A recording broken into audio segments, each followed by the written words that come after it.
So Mamu's going to inbound. They're going to get it to Quickley. He's got some space for the win. Oh, my God! Immanuel Quickley puts it in at the buzzer. The Raptors throw up a prayer, and it's answered. Oh, my God.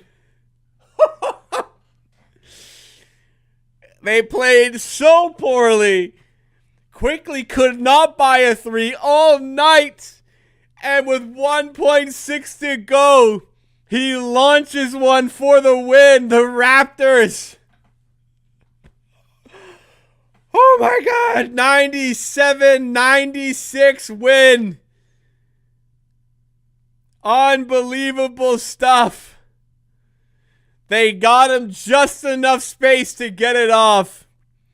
And he silences the Charlotte crowd. Oh my God. Oh my God. What? I have the chat closed. What is the chat saying right now? Woo! From out of nowhere, everybody.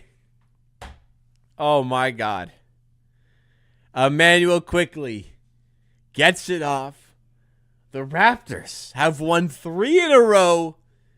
97-96. And that will put a huge gloss over what was a really poor night by this team. But yet again, they have found a way. They have found a way to come through and still win it. Let's dive into what we saw, break it down in a little bit of a post-game recap now. Hey, if you're enjoying, please, please, please take a second. Hit the like button. Oh, my goodness.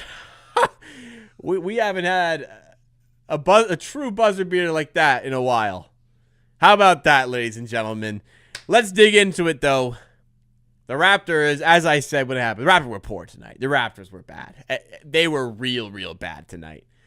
I really am trying to search for how on earth they managed to win this game, because they did not deserve it. They really did not deserve it. But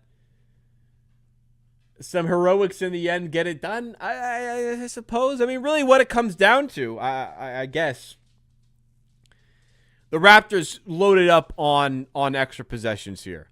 The Hornets could not keep the ball. For most of the game, the Raptors were up in offensive rebounds. That went away a bit late.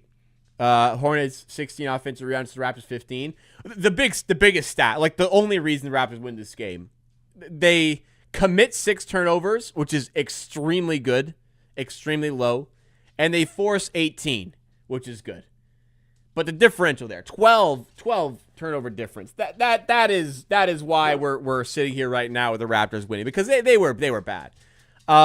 The late flurry of threes gloss over what was an awful shoot. I mean, 21% from 3 is awful, but the Raptors were 4 of 24 from 3 at one point, just ridiculously bad. But they got enough stops from the Hornets, who only shot 39% from the field.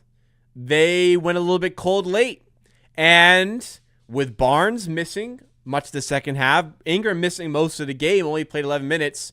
RJ Barrett took control in the second half. I think he started the game 2 of 12 from the field, which means he finished the game, I think he went 10 of 11 in the second half, RJ.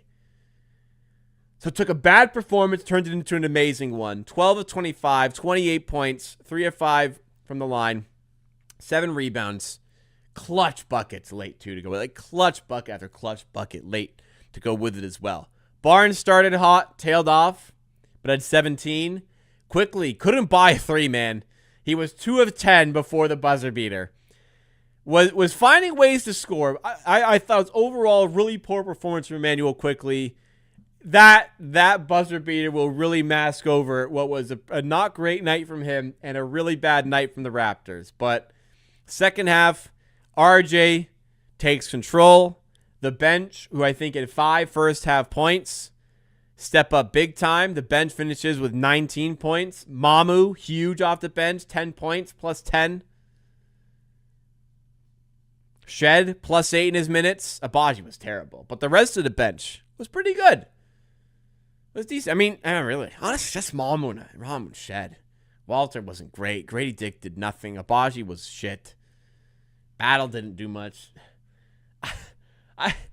I mean, this goes down in history as a Raptors win. But I just...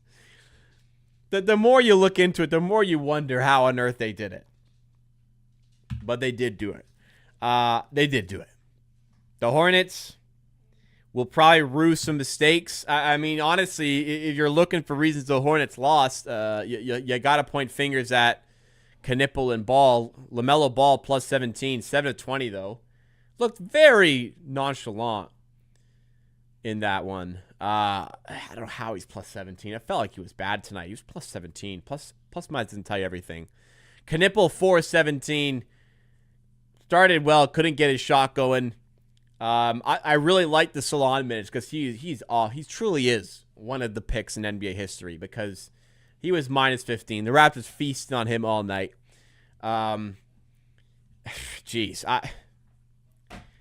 No Pirtle. Ingram plays 11 minutes. Barnes misses a chunk of the second half. The Raptors shoot terribly, but still find a way in those circumstances to win. And like I said earlier, 3 wins in a row. You know, we're into this tough part of the schedule. You know, you go back to this, and I've missed quite a few streams as a result of my laptop dying and needing to get a new one, and it taking a while to arrive. After this Washington loss, you know, you look at the schedule: Golden State, Orlando, Denver, Atlanta, Charlotte, who've been playing really well lately. You do look at it like this is daunting. Like, how are we gonna come through this? But as bad as it was from a performance tonight, the Raptors have won 5 of 6 since the Washington loss. They beat Golden State with a nice comeback. They beat a tough Orlando team.